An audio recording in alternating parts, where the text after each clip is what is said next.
You're welcome. You're still watching Good Morning Nigeria. And to set the tone for our conversation today, let's take this background report by Ibrahim Danhamidu. Nigeria is a nation blessed with vast rivers, lakes, and creeks that stretch across thousands of kilometers. From Lagos Lagoon to the river Niger and Benue. Our inland waterways hold the potential to ease the pressure on our roads, expand trade, and connect communities.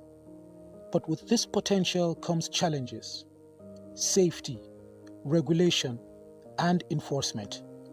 Every year, tragic boat mishaps claim lives, often linked to overcrowding, poor safety standards, and unlicensed operators.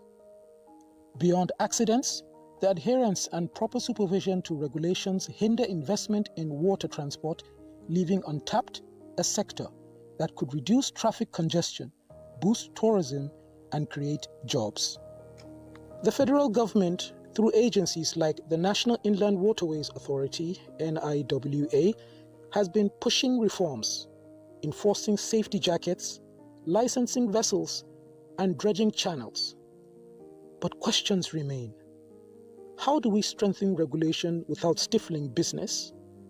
How do we enforce standards across remote riverine communities? And how do we get Nigerians to trust water transport as a reliable alternative?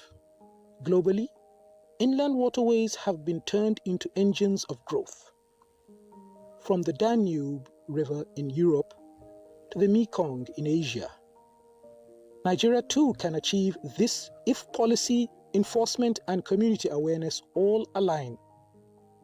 Up next, our guests who live and breathe inland waterways will help us see how Nigeria can keep every journey safe, every operator responsible, and turn our rivers into true highways of national progress.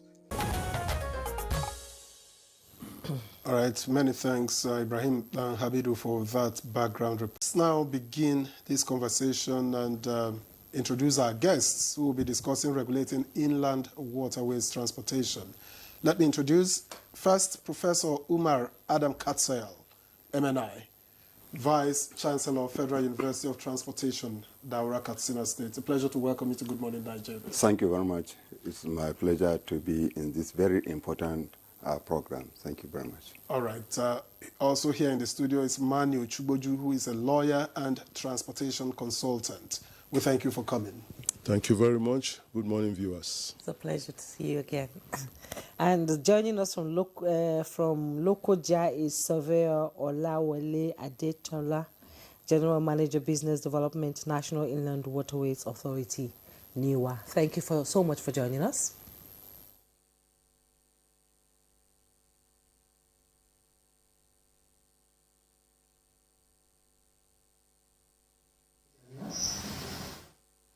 Also joining us via Zoom from Zaria, Kaduna State is Dr. Shehu Usman Gidado.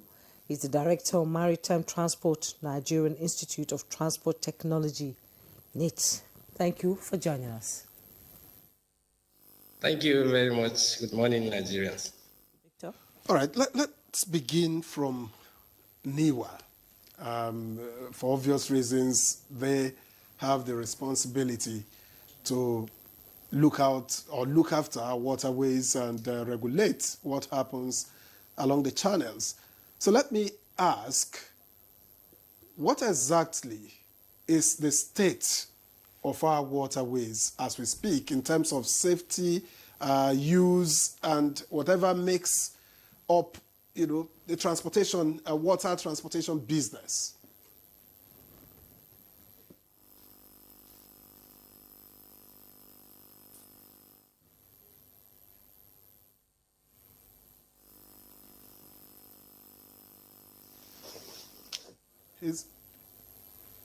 Can you hear me? All right, I was asking what the state of our waterways is as we speak in terms of safety.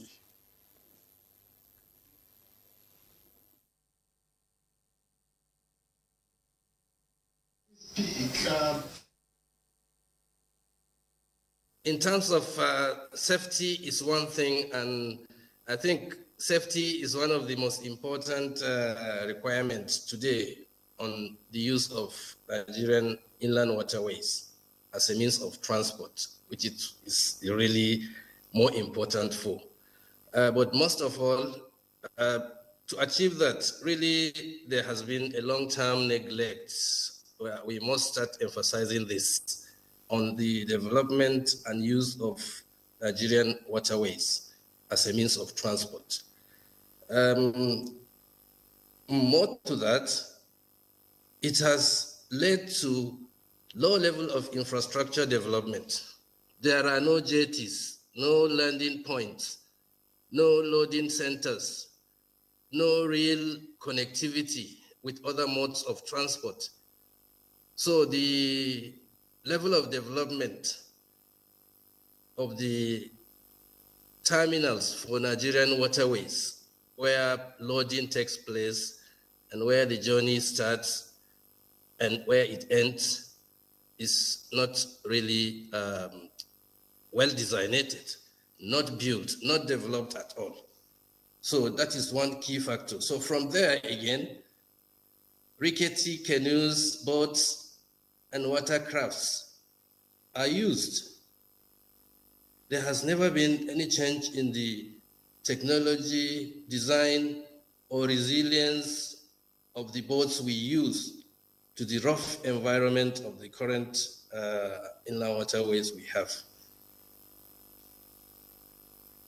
And this led to low level of infrastructure, low level of the carriers, and then the way itself, the channels are never in good shape at all.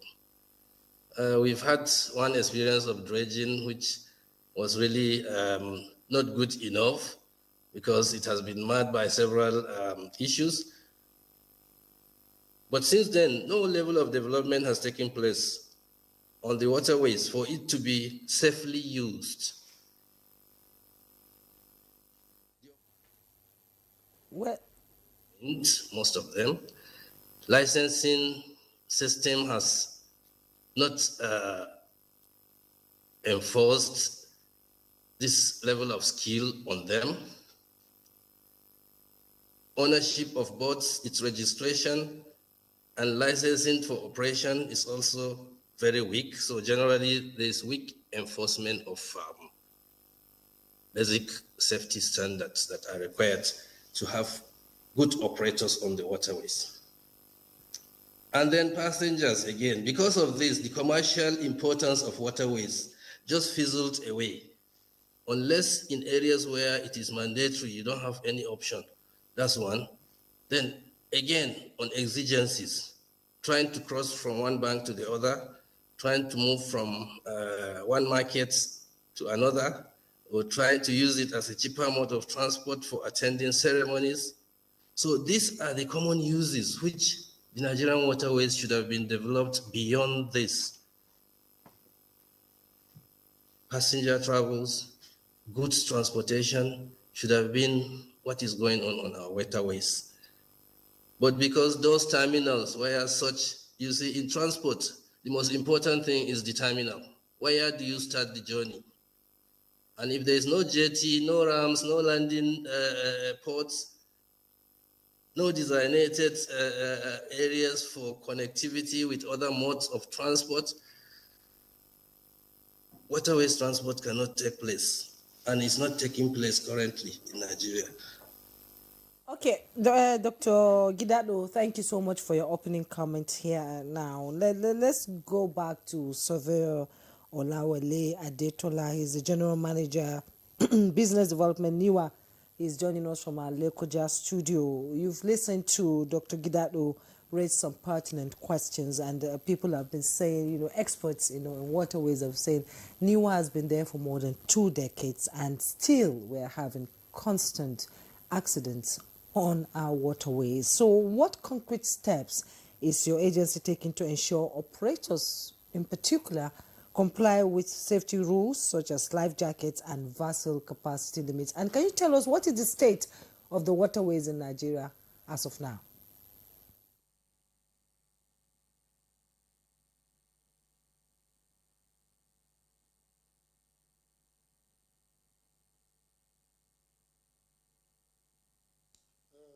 Thank you. As of today, the state of the waterways is as described by Dr. Gidadu. A lot of things that needs to be done. Due to paucity of funds, it has not been done. But we are improving on what it used to be. Like he said, for NEWA, the most important thing is to make the waterway navigable and to make it safe as an alternative modes of transportation.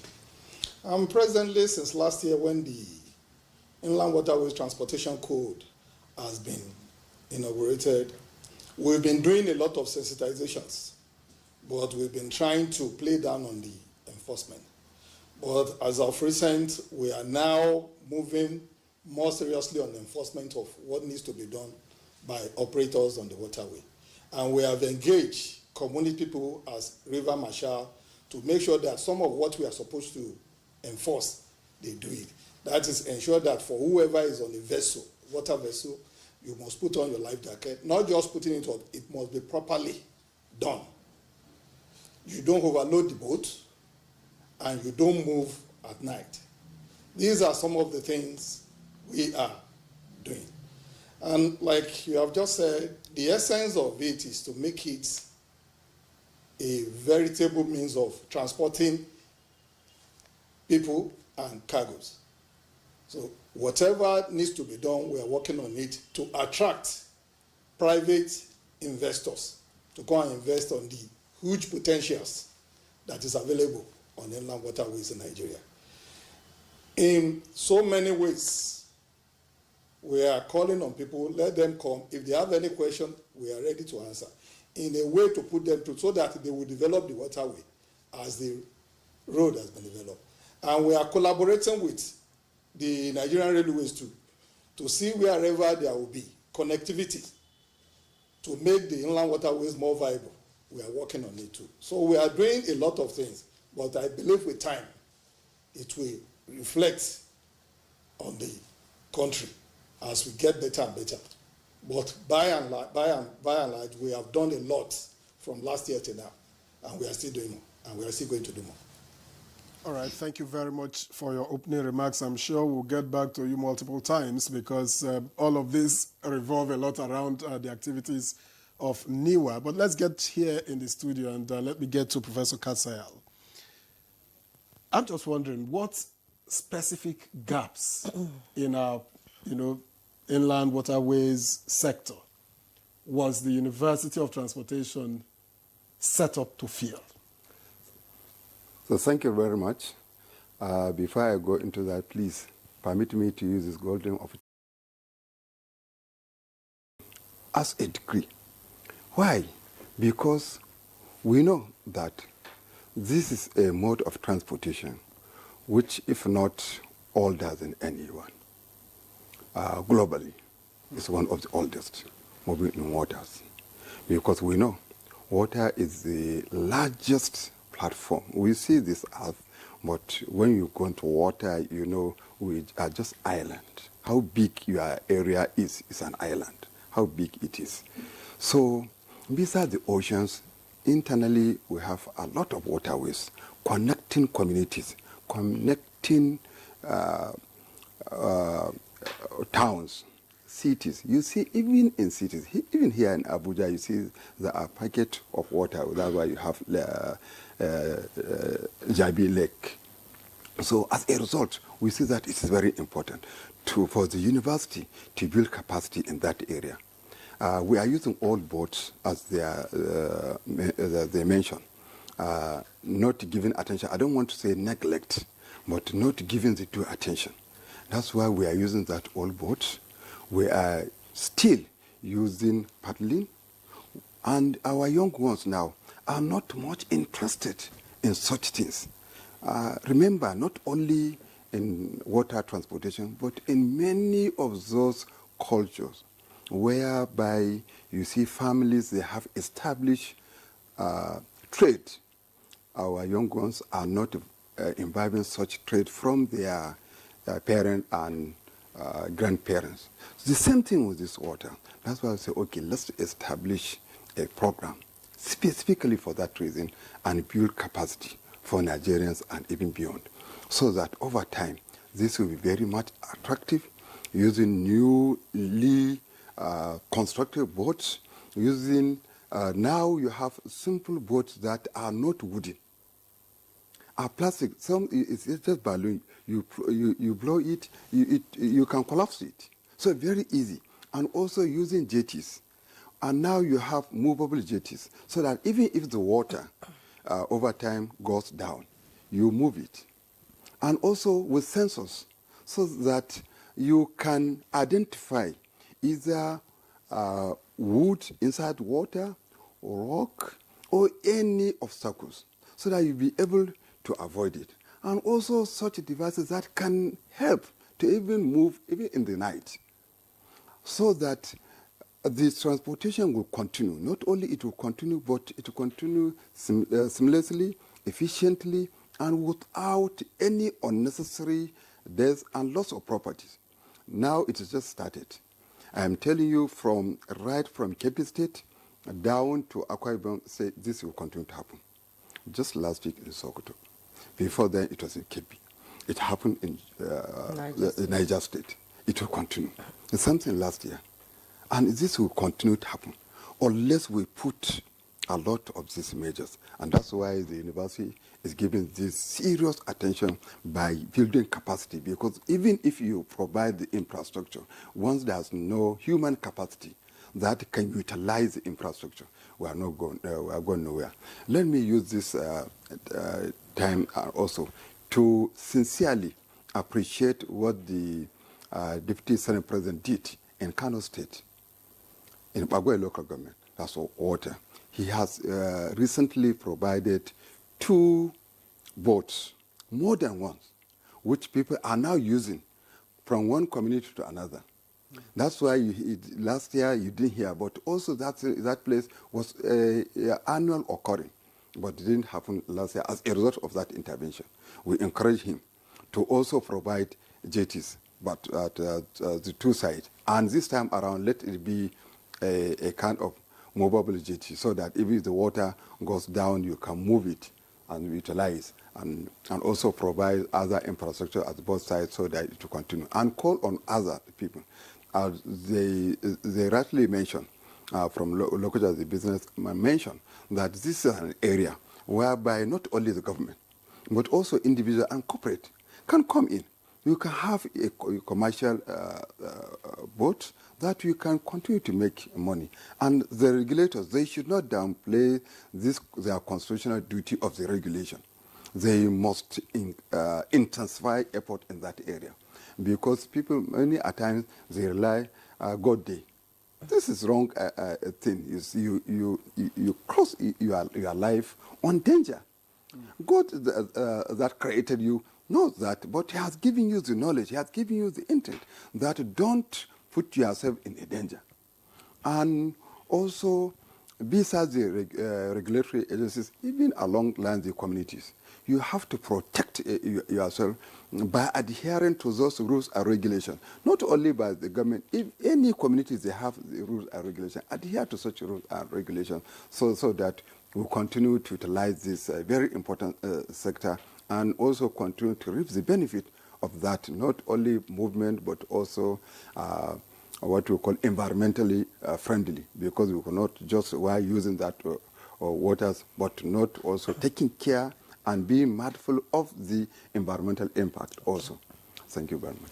Okay, thank you so much, Prof. Let's bring in Mr. Mani into this conversation now. You know, I know your passion when it comes to waterways. Thank you. Let's talk about the huge potential that can be derived from the waterways in Nigeria. We've seen countries making huge revenues from waterways.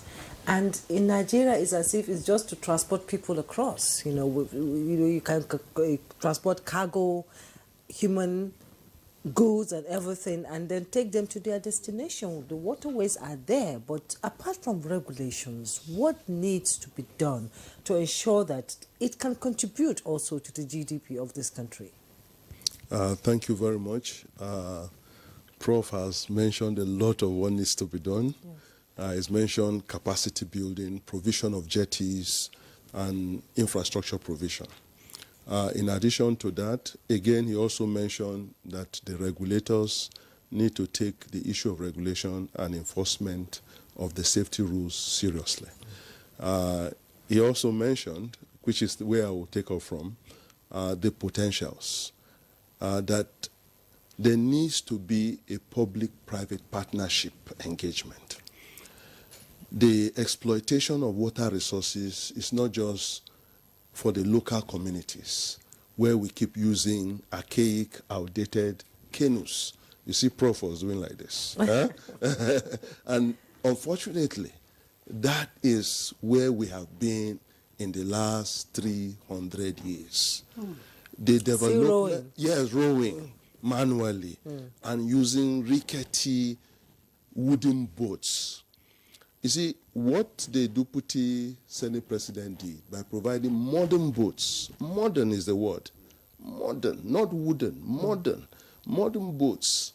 In fact, the boats should be such that we can go to work in it, dressed well and be comfortable. It should not just be something for the peasants and the workers. And it should be something that even the government officials can be comfortable traveling in. We should use the picture of the developing, let me not use developing, let me say developed countries as an example. At the UK, France, all these other countries, Germany, France. It's no big deal, by the way. The standard of boats and ferries there can be replicated here easily. With political will. Yes, with political will, and also too with an entrepreneurial spirit of our people. Let the business associates and others not be waiting for government to start and then get it privatized to them. That attitude is not right. Let businessmen, young men and women, entrepreneurs get in there. And quite frankly, still on the potentials. Waterways is one of the most neglected potentials of Nigeria. The water system, the transportation system stands on 4 tripods: aviation, railway, road, and water. 80% of our transportation for now is on road, and that is totally lopsided and inefficient. And what that means is we are putting so much burden on the roads. And it also means that the water economy is completely neglected, because we're not treating it as a business. We're not treating it as a viable opportunity to employ people. We're not treating it as something that can bring money to the country. Now, besides just moving people, you rightly mentioned we can move cargo. We can move cargo. We can move cargo from Port Harcourt all the way to Baru, all the way down the river, Katsina, Sokoto, Makurdi, Kano, all the way on our rivers. We have a network of 10,000 kilometers, 3,000 of which are navigable all year round. It's just like having a mode of transportation that you don't use. The trailers we have on our roads can move their goods through water. We can use barges. Prof was describing different boats. There are also barges too, adding to what Prof said. You can use barges. Barges can move. Some are self-propelled. Some can be pulled, also like trailers. These barges can take out 10,000 of these trailers on our highway, causing hazards every day. And I recall, Victor, you discussed this matter once on one of these your programs of trailers. If we're worried about trailers, we have a highway that is safe, that we have neglected, and waterways is one of them. You line up barges, they'll take out all those cements, Dangote cement, all the various cements, all these hazardous chemicals and petroleum products, diesel, gas, you name it, they can go by water safely. And by using modern boats, as Prof implied, you can make the waters more navigable. because the boats are modern, they have sensors. They can tell where it is shallow, where it's deep. And not only that, you can have jetties, as Prof. also said, that are safe, that are modern. And by the way, inland inland waterways, NIWA, they have regulations for it already. They have their transportation code. And they said it's only now they'll be going into enforcement. And I recall it's only now, too, that they are setting up water marshals or river marshals. Having 800 river marshals is not sufficient. I mean, for 10,000 kilometers of waterways, even for the 3,000 that is more navigable all year round, it's still not sufficient. You're talking maybe 2, 3, 4 marshals per 1,000 kilometers. And that is not sufficient. That's not enough. So for you to be efficient, increase the number of those marshals, train them, go and attend some courses in Daura, and improve the capacity of those marshals, even if it is, let me say, not a degree awarding or certificate awarding, just attendance. They can go to Daura for 2 weeks for intensive training, improve the capacity of those marshals. Certificate courses. Certificate courses. They'll be very proud that they attended the university to enhance their capacity as marshals to enforce transportation, water transportation. I recall as a young man, when we started the Federal Road Safety Commission, back then, and I remember we would drive our motorbikes and vehicles from Bauchi, sometimes from Jos, all the way to Maiduguri. And the problem we had then were insufficient marshals on the way. Insufficient. And we made a lot of representation asking for more marshals. And it is going to be the same thing in this instance. If you don't have enough marshals, you don't have enough boats, and you don't do enough community outreach and enough sensitization. Sensitization must go to the grassroots, because it's not just about boat hazards alone. It's also about economy. It's about employment. It's about making the environment safe for business. And this is a business that is totally neglected. All right. Thank you very much, Manu Chuboju. Let me get back to Surveyor Adetola. I would like to ask, now you are talking about implementation. Of course, everybody says we have always had, we have rules, we have laws, we have regulations. The problem has always been with implementation. So what exactly are the challenges that NIWA has that had made it difficult to implement? You talked about regulating, safety regulations, but you can see the visuals that have been rolling on our screen. That doesn't portray safety. So what exactly are the challenges of NIWA?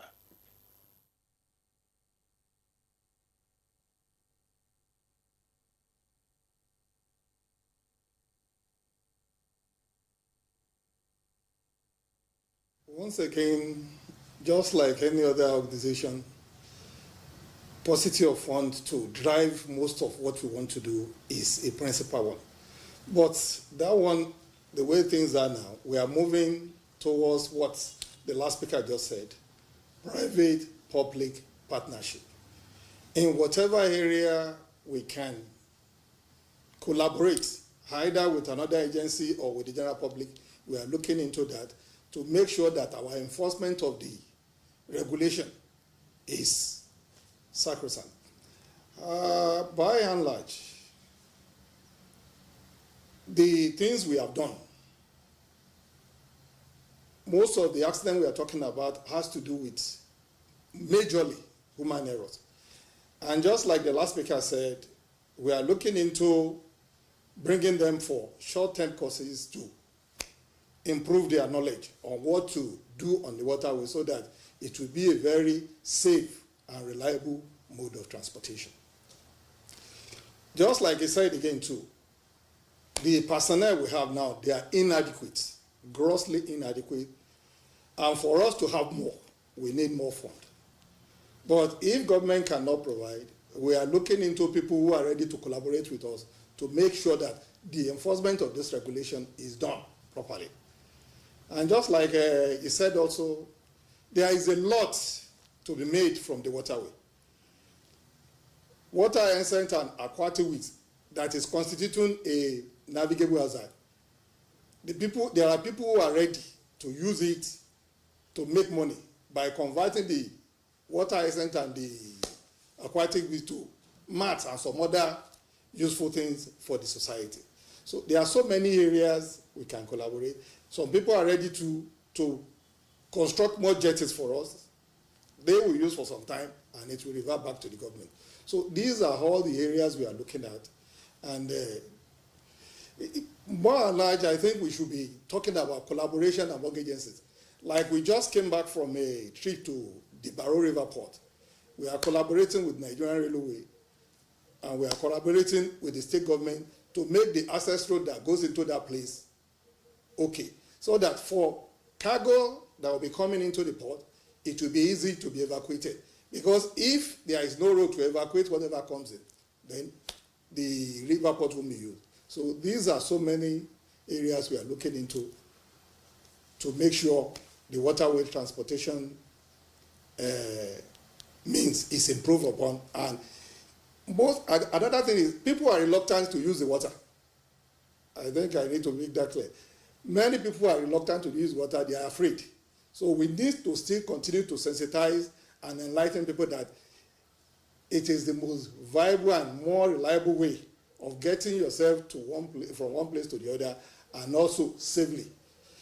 The visuals we are showing, yes, we are enforcing where we are present, but there are so many places we don't have personnel to go there. So we need more funds to engage more hands so that all over the country we will be enforcing the transportation code. Thank you. Over the country will be enforcing the transportation code. If you can still hear me, you know, both operators have always complained about poor jetties and navigational aids and how much investment is going into infrastructural development.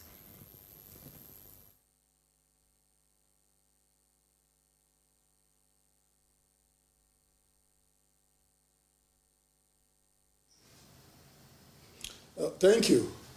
A lot is going into that. Concerning the passengers, we are enforcing the use of life jackets. Not just using it, you use it properly. And during one of the visuals we were showing, there is this thing we call buoys that we put on the water. This is to guide boat operators on the channels to follow so that they won't run aground or they will go and meet some other obstacle on the channel. On the channels to follow. I'd like to get to Dr. Gidado, who is also not in the studio anyway, but I'd like to find out, in your opinion, how do you think that NIWA can navigate clearly, NIWA has said, well, we don't have funds, there's paucity of funds. How do you think they can navigate this and ensure safety on our waterways and also be self-sufficient? I think there's one way NIWA can do the shortcuts. First of all, the enormous potentials which we all know on the waterways is a well-known issue. NIWA does not have the funds to build, develop all the jetties that are needed to propel inland waterways transportation. But this economy generally requires the inland waterways transport sector. Significant contributions could be made by this sector, which history has said it could be the starter, and which we have seen in other climes. China developed out of the Yangtze River. We have more than what Yangtze River is. That's why across our map is how good connectivity is waterways transport to this country. That can be done, one, by sensitizing the citizenry to understand the potential, the importance, and the contributions inland waterways can make to the transport sector. But it requires a presidential intervention in this regard. This is one of the important gold mines, I can say, which this country has never explored again. It was explored before the 60s, which becomes the main means of transportation within this country. If we can revisit inland waterways as a transport, not as mere space, build the jetties, build the terminals, that's where the transportation starts. There is nothing like modern transport terminals on our waterways. The boats that are used are no longer what we can use today. We don't need canoes. We have good technology, good designs that we can shift to gradually, first out the non-functional ones, and come up with modern boating facilities, ferries, barges. We can move goods and people. Essentially, what the inland waterways could do can happen here in this country. So we have not explored. NIWA should concert all efforts towards making sure that waterways transport takes place in Nigeria, on Nigerian waters, take advantage of the connectivity to 28 states and the entire 10,000 network, and also the very basic agricultural community in this country remotely rely on movement of a lot of produce along the waterways, but just to nearby markets, either across the river or within just 20 to 30 kilometers. So it should extend beyond that. The waterways transport can be made to move from Baro to Lokoja, Lokoja to Onitsha, Lokoja to Makodi, to Yola, up to Garua for exports. From Onitsha, we can connect all the ports, seaports. Onitsha can be like a hub for container movements and all that. The facility is already there, can only be expanded further because the market is there, but has not been utilized, so to say. So let us continue to sing the song. It has been Let's Harness Inland Waterways. That's why each time we come to these programs, we continue saying what we have said over and over. That means nothing has been done. We need to develop inland waterways transportation, put up the infrastructure, strengthen the regulations, train the operators, choose the best of goods boats, ships, ferries, and barges to move these goods, sensitize passengers, cargo owners to patronize the inland waterways transport as an alternative for roads or even rail, because it's far cheaper than all the other modes in terms of boats movement of goods and passengers in large quantity. So iron rods, containers, cement, all this produce has nothing to do with moving on these roads. They are cheaply or more cheaper moved along the waterways, at least to certain mileage, then connectivity with other modes. For example, we have a rule that tanker vehicles carrying petroleum products should not move on the road for over 250 kilometers. But we move these tankers with petroleum products from Lagos to Maiduguri, Lagos to Kano, 500, 700,000 kilometers. It's not proper. We can, you see, by extension, non-utilization of these waterways has exacerbated the level of tanker explosion on our roads.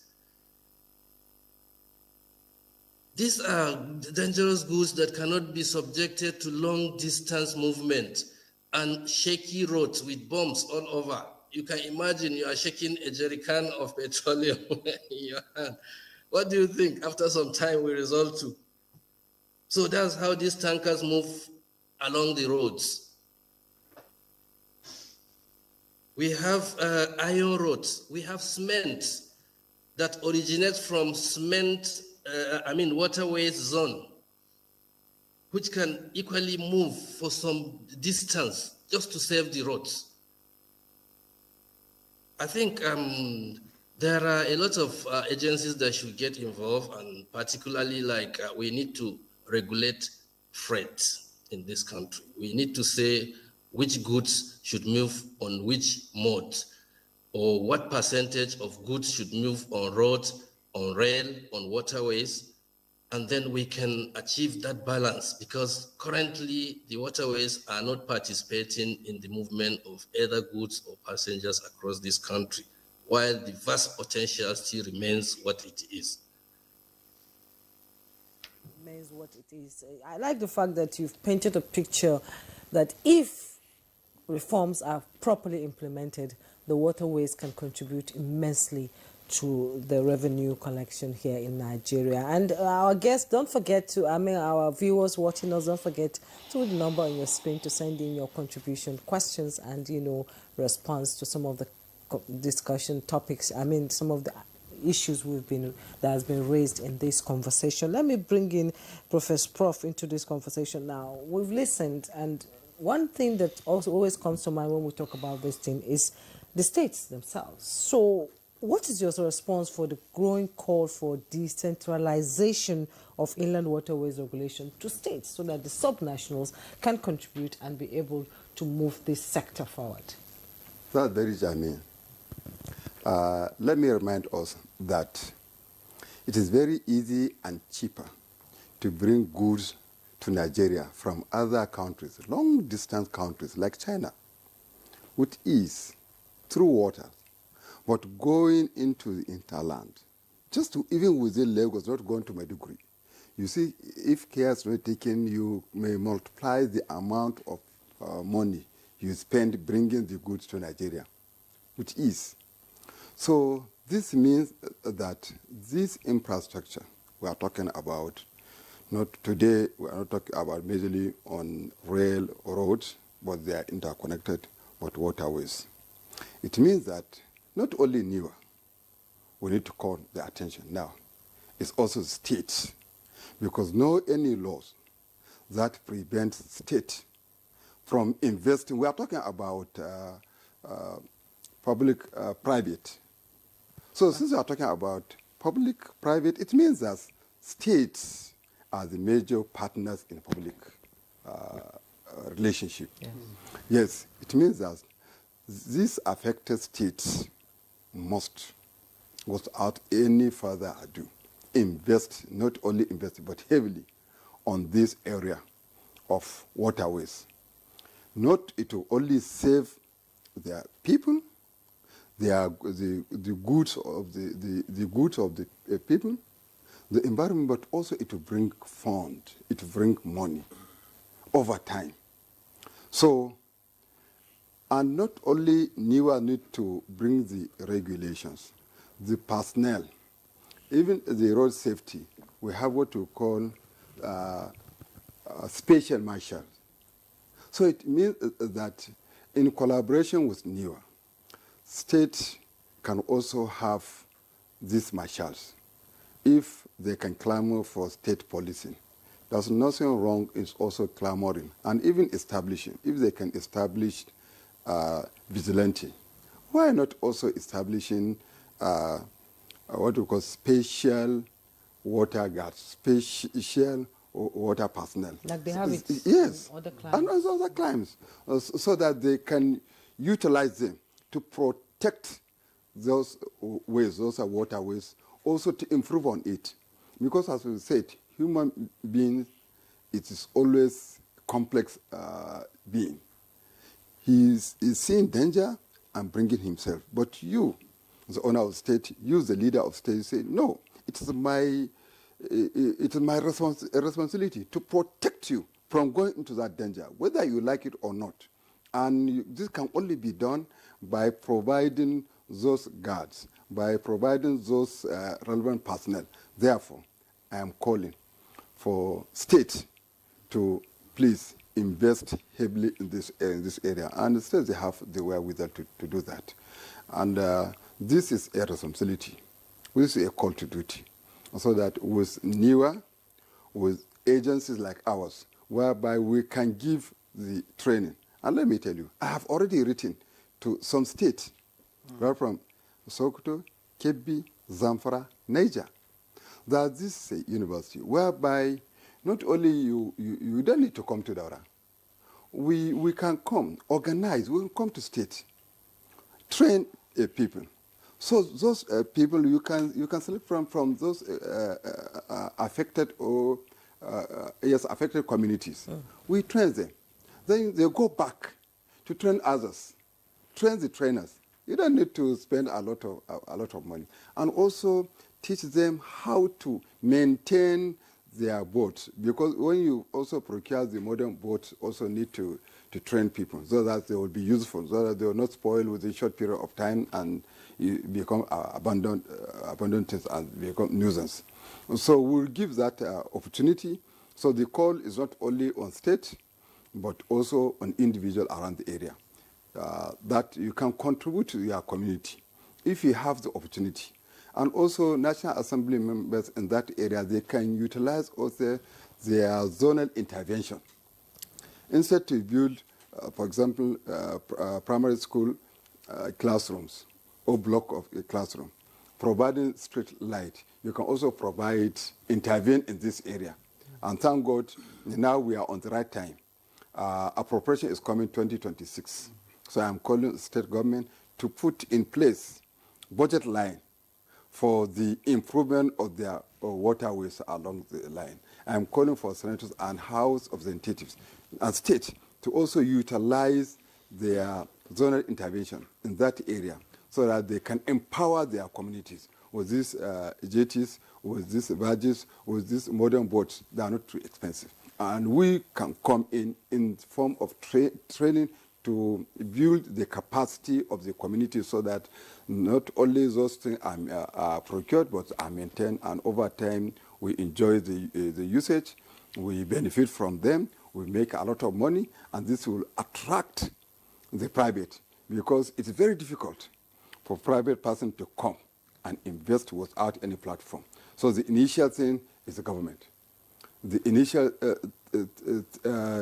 investment of the government are not only the central, but the state, the sub-national, because we know even the revenue is not accruing to only the central, it's also accruing to the sub-national. So my call is not only to NIWA, but to state and other government functionaries, and we are ready to also give our constitutional responsibility of that training. Thank you. All right, thank you very much, Professor Kasaya. Let me get back to Mani Chugboju. What level of collaboration? I mean, Prof has mentioned quite a number, but how useful do you think the university can be towards actualizing safe and profitable, waterways for Nigeria? Incidentally, before this program started, Prof and I were chatting, and he was giving me an idea of certain strategic positioning of the university in the transport industry in Nigeria. Provision of databases, provision of training, manpower training, capacity development, and also too, they can also be part of consultancy groups. Most of these transport projects will be involved with them. We need quality intellectuals to be involved in the consultancy services as well.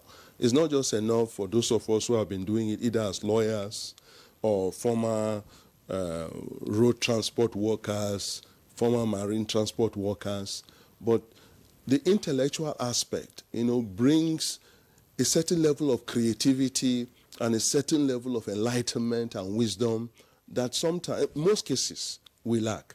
And in fact, in a developing country like Nigeria, one of the things we need really, really, really critically is that level of intellectual acuity and depth in our analysis, in monitoring, in solution provision that we need from the universities. And to that extent, the University of Transportation in Daura is excellent. It's an excellent opportunity for us as a country and as a people. We also need to support it because it's a national asset for us so that we can all gain from it, as a people.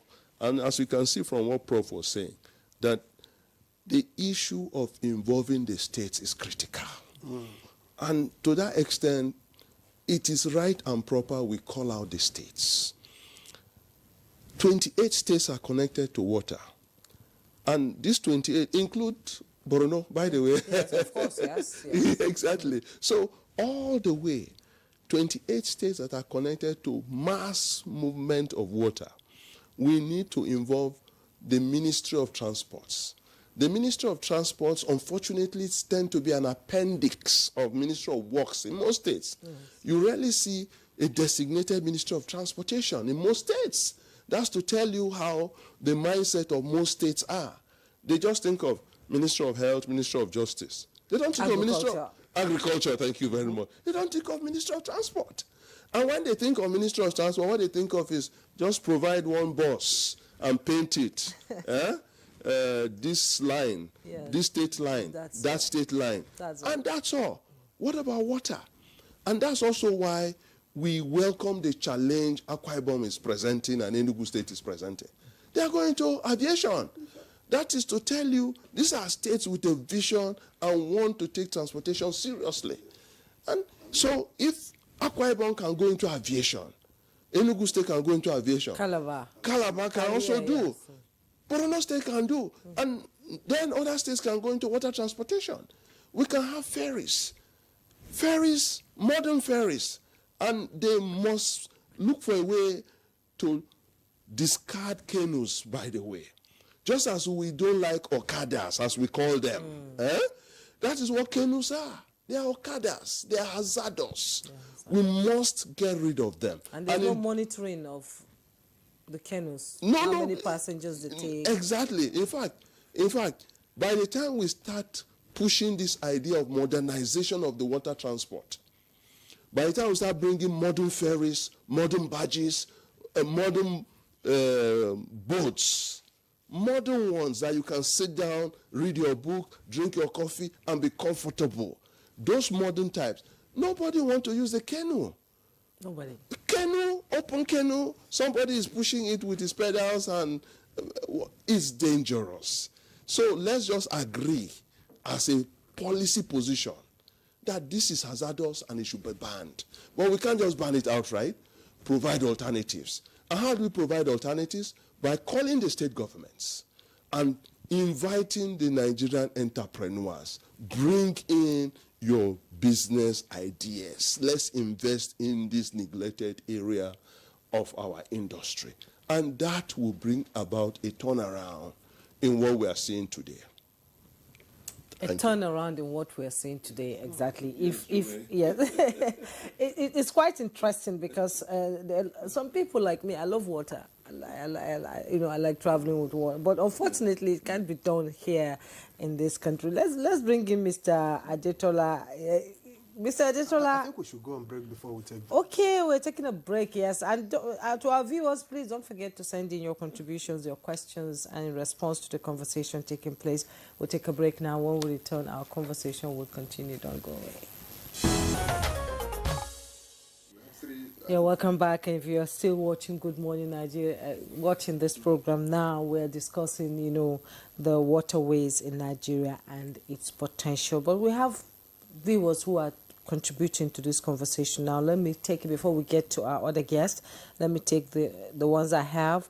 Engineer Akeju said, inland waterways is a game changer for modern transportation system. Safety and poor surveillance are alluded in the discussion is part of this challenge. However, Lagos State is doing better. NIWA should encourage other coastal states and states along the river stretches to consciously develop infrastructure to tap into this potential. And Akeju Olagbaju said, for our financial institutions such as banks doing well to finance the development of private jetties? If no, what should be the incentive to motivate them to look into that direction? And another one said, good morning, Nigeria. He's Johnson from Bayelsa State. let's be sincere to ourselves, the waterways compared to road transportation, CNG buses is dormant. I don't exactly know what he's trying to say here, actually. Victor? All right, and from Jack Abba in Makurdi, Benue State, he says it's a pity that on our roads, airways and waterways are all sources of fear to their users. It's high time special attention is given to the waterways with improvements to this important sector of the economy with new and modern boats. He said, let's avoid the daily losses in our waterways. And from Ujong Jessam Edet in Cross River, Engineer. Good morning, Nigeria. I'm grateful for Good Morning, Nigeria. You spoke my mind concerning inland waterways. Now, this means that water transportation has been neglected for far too long without cogent reasons. I'm a civil engineer by profession and practice, but I must confess waterways transport has to be revitalized because it's the best means, and this would bring more productivity. And finally, from Arabi Kende Paul in Life Camp, good morning, panelists. We are not exploring the huge benefits in the internal waterways. We need to spend more on infrastructure and improve the existing ones. Lastly, we need to educate and regulate this sector as it has a way of reducing food costs and transport fare. All right? I'd like to get to NIWA again. I'm just wondering, as part of safety measures, is there a way, Surveyor Adetola, that you read the weather ahead of those trips on waterways so as to know whether you should go or not to go, the same way that air transportation works?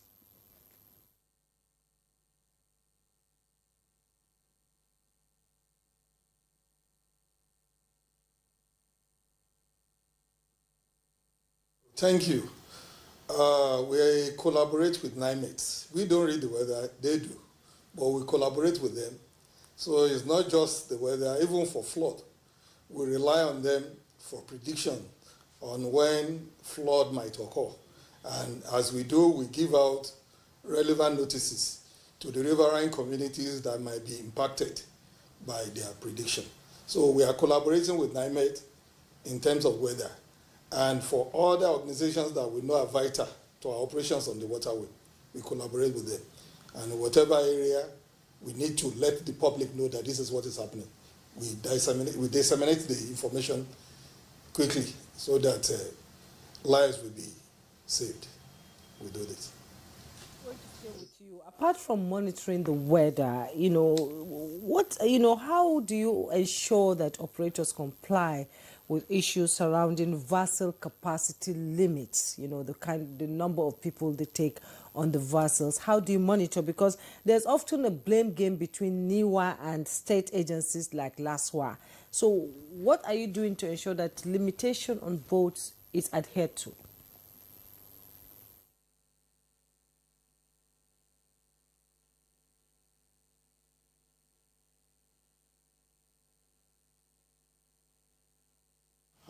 We are doing some other CSR, that is corporate social responsibility, by training boat operators on modern and better ways of moving their vessel on water.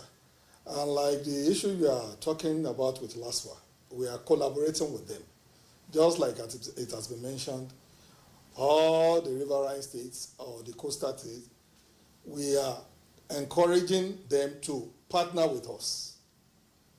It is about the people, not about NIWA or not about the state, but how life can be better on the waterways to assist the people who uses the water.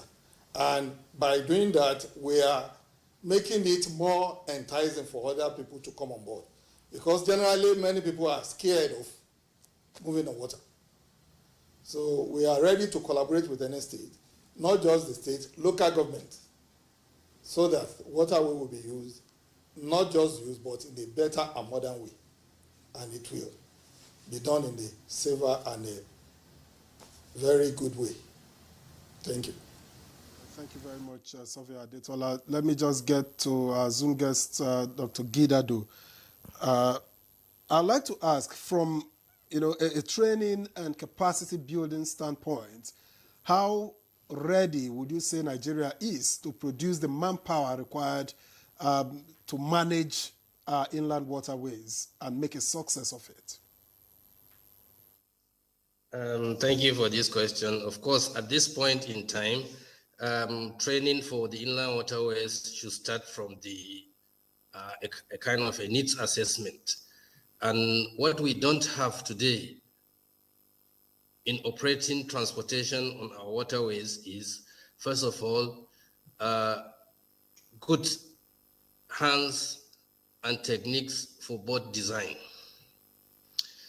Our engineers should focus on building jetties, infrastructure, first of all, training on infrastructure development, training on boat technology, and the kind of vessels that should be used on our waterways.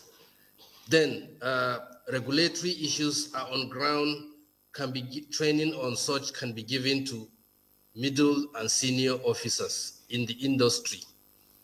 There is also the need to carry out training at the ministerial level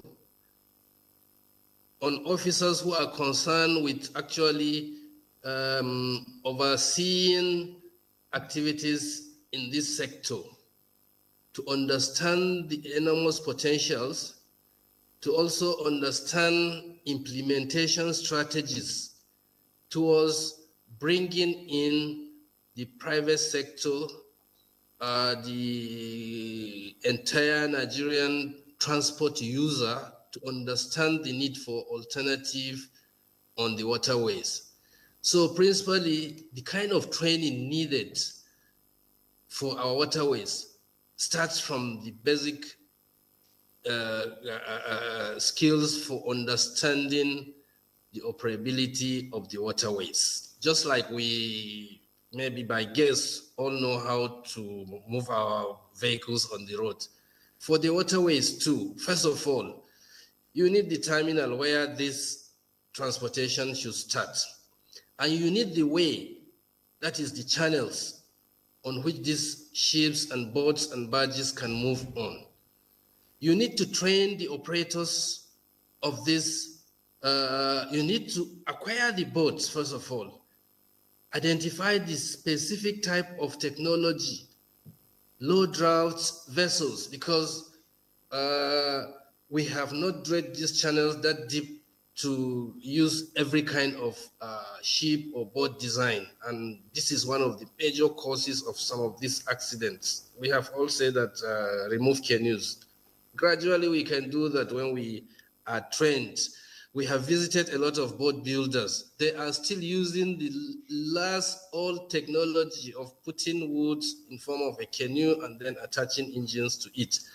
Measurements, dimensions, and basic techniques for naval architects in boat building are required. This kind of knowledge are the kind of training that needs to be done. And with that, people will now understand the safety implications of even the boat design itself.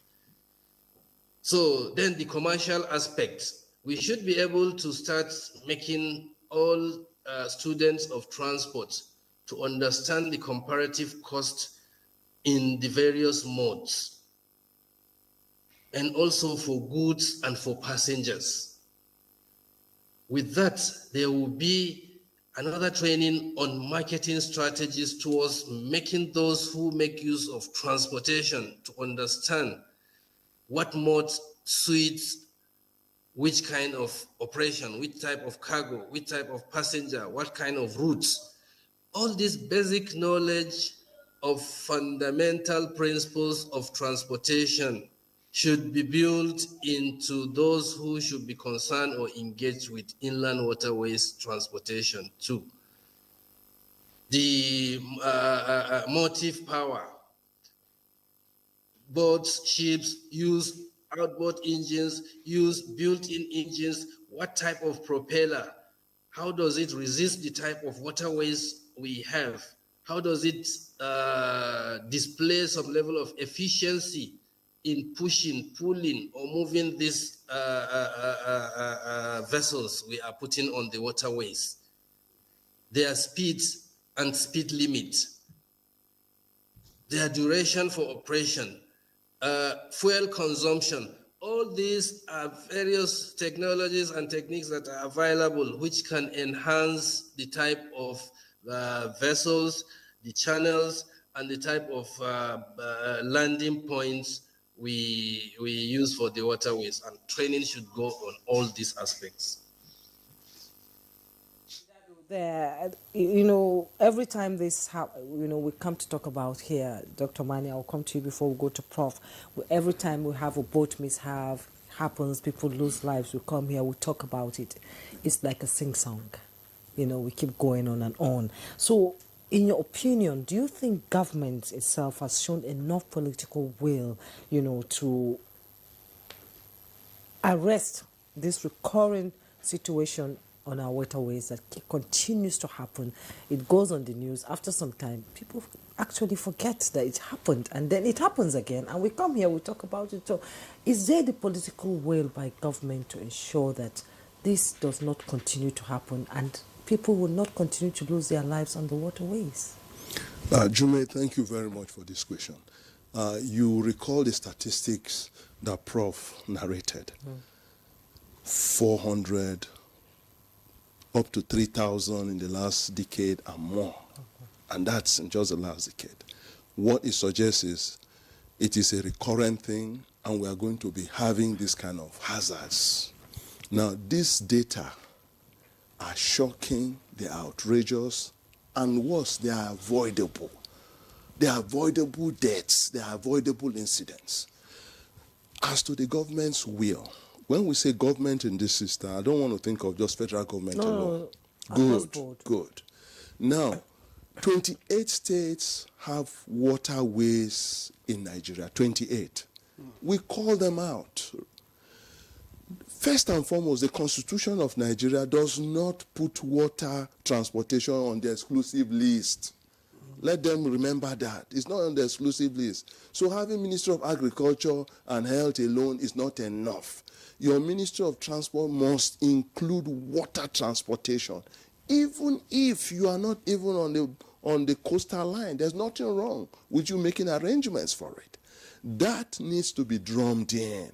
So when we talk of government now, I think the first people to call out really, I'm sorry to say, state governments. State government, because they are the ones closest to the people. Abuja, inland waterways, yes, particularly inland waterways, because it's also their mandate legally to ensure free flow of goods and services and jetties provision and maintenance of the regulations. Yes, we'll call them out.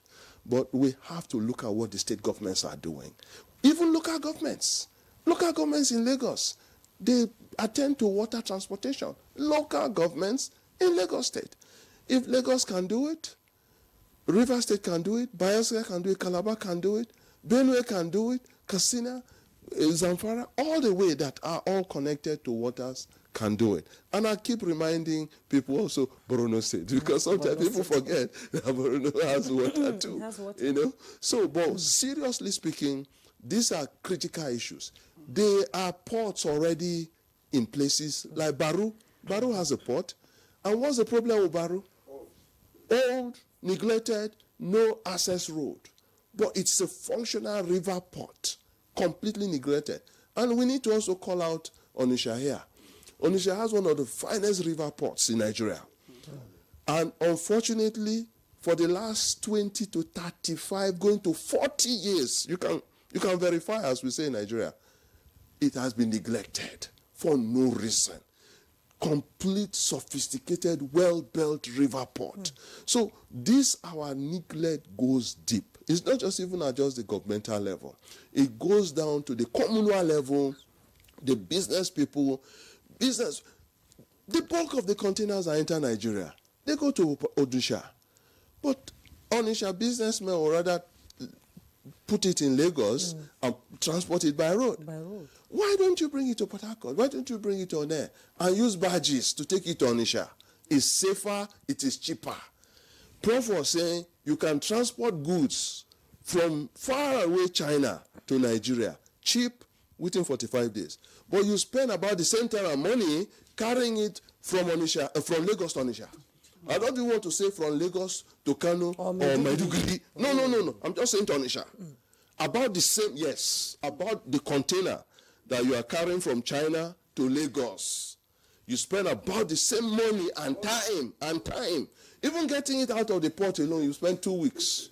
Because we insist on using the old methods that are completely impracticable. We keep using only Lagos for almost all. 85-90% of our vessels, or of our containers, go to Lagos. Why? Why can't you put them in One, put them in Calabar, put them in Port Harcourt, put them in Warri, and barge them all the way to Kano, barge them all the way to Zamfara, barge them all the way to Yola? Why not? So this thinking has to be addressed. The business people, we also have to address them. While we are addressing government, we have to address the business people whose goods they rot away, they get stuck in Lagos, they get stolen, the trailers carrying them broke down, demorage, all sorts of issues. So all right, this just run off. These are issues that we must also present to not just the government and the local governments, but the business sector. All right, thank you very much, Manuel Chuboju, for your remarks. Let me get back to Professor Katsayal.